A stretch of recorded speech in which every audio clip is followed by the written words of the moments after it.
that is my goal during this study. Um, okay. Is for us to really realize through Scripture just how human that Jesus really was.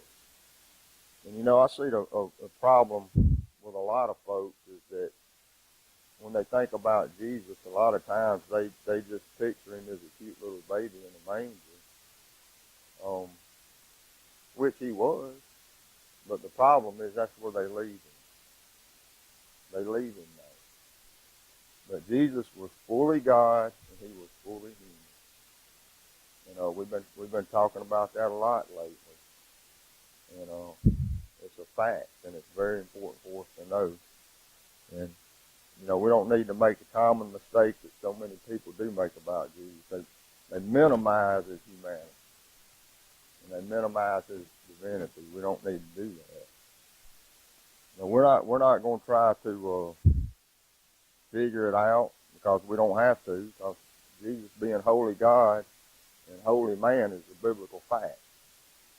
It's a fact. It's not something that we have to prove. But if someone asked me to prove it, I'd tell them passages to go to. I tell them to start in John chapter 1 because that tells us a lot about it. But you know that there are a lot out there who reject these truths. Even though they're in the Bible, they reject them. And you have a lot out there who believe that Jesus was a man, but they don't believe that he was God. And that is called, if I pronounce it right, Ebionism. Ebionism. People who believe that Jesus was a man but not God. And then on the other hand, you have Docetism, which is the belief that Jesus was God, but that he was not human. Now we know that both of these beliefs are false, and both of them are unbiblical. And the humanity of Jesus, which we're going to be looking at, is just as equally important as the deity of Jesus. It's equally as important. It's important that we know everything we can about both of them and believe both of them. And we're going to see in some of the scriptures that we're going to be going to, we're going to see just how shockingly human that Jesus really was. He really was. All the way human. All the way down. He was fully human. We're going to see not only that did he have a fully human mind, but he also had a fully human body. He had a fully human heart, and he had a fully human will. And there was nothing about him that wasn't human when he was here on this earth, and we're going to be seeing that. I want to read, his humanity, the human body, the humanity of Jesus was really a problem in the early church. It was one of the first tests of the early church. And there were a lot of false teachers at that time who were going around saying that he was not God in the flesh. And I want to read from 1 John, chapter 4, verses 1 through 3. And then I want to read 2 John 7. Beloved, believe not every spirit, but try the spirits whether they are from God, because many false prophets are gone out into the world. Hereby know ye the Spirit of God. Every spirit that confesseth that Jesus Christ is come in the flesh is of God. And every spirit that confesseth not that Jesus Christ is come in the flesh is not of God. And this is that spirit of Antichrist, whereof ye have heard that it should come, and even now already is in the world. Now 2 John 7 says this, for many deceivers are entered into the world who confess not that Jesus Christ is come in the flesh. This is a deceiver and Antichrist. And we shouldn't believe everything we hear just because someone says it was a message inspired by God. That's the first thing we see in this verse. We need to check it ourselves. We need to check it ourselves. And we do that in the Bible. And one of the problems in the early church during that time was Gnosticism. How many of you are familiar with that word? I know some of you really, some of you are. And they didn't believe that God was truly human.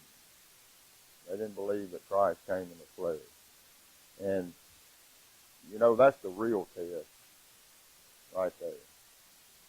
If you ask somebody, you can ask all kind of questions about. They'll say a lot of good things about Jesus. They'll say he was a great man. They'll say that he did a lot of good things, which he did. But they'll go all the way almost with it. But then you ask them if they believe that Jesus was God manifest in the flesh. That's all you have to ask. And once they tell you that they don't believe that, then you'll know. That's false teaching right there. Gnosticism just contradicts what it means to be a Christian. Has anybody ever have you ever heard the term Gnostic Christianity? A Gnostic Christian? I just don't think there is such a thing. Gnostic Christianity. That just contradicts what we believe, because they don't believe that Christ was God in the flesh, and that's the main thing that we're looking at. They claim that salvation comes through a higher knowledge. They believe that their knowledge is above everyone else, and that they just know more than everybody else. And by that's how they believe that you're saved, by having a higher knowledge. They claim that this is crazy. They claim that his physical body was not real, but only seemed to be physical, and that and that his spirit descended upon him at his baptism and left him before his crucifixion. They believe that that's his physical body wasn't real, and that his spirit, like I just said, came upon him, and then it left him. That he wasn't God before then, in other words. That he wasn't always that way. But the Bible teaches us that Jesus was much more than just a remarkable baby.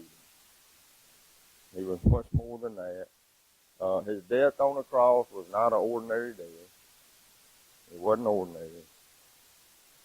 And that when he arose from the grave, he arose in bodily form. He arose in bodily form from the grave.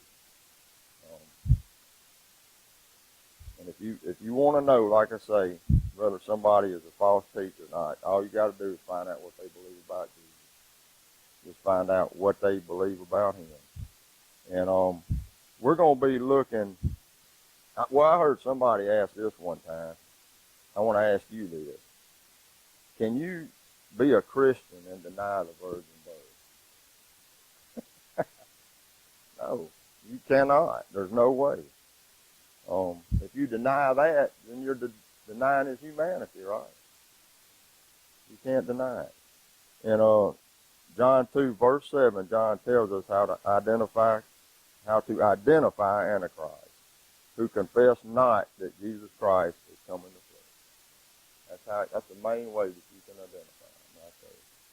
But what I want to look at, we'll read one verse this morning, and what I want to start looking at in the next few weeks is I want to look at just how perfectly human that Jesus was.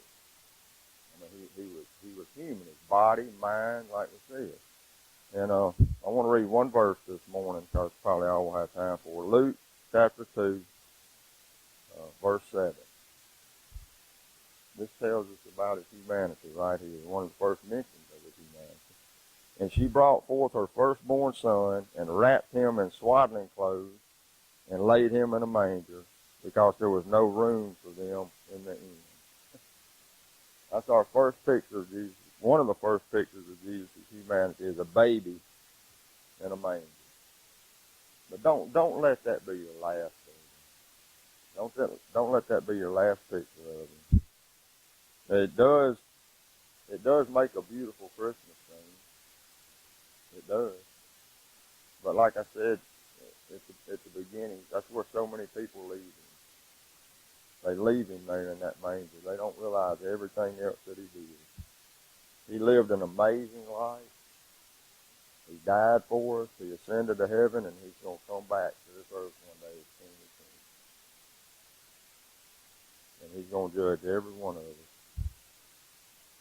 And I mean, in Luke, it gets right down. I was kind of excited when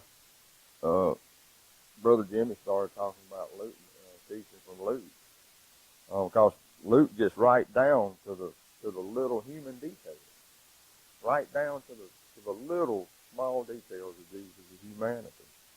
Because it said in that verse we just read, Mary put swaddling clothes on this baby clothes and diapers on the Son of God.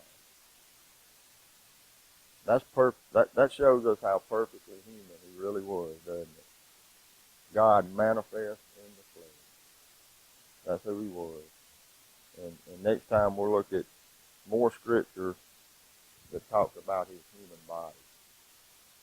And it's like I said last week, one of the things that excites me the most about knowing that Jesus was truly human, flesh and blood, is the fact that I know he can relate to me. He can relate to any problem any one of us in here has, any sickness anyone has in here, anything that's going on in our life. There's nobody else who can identify with it like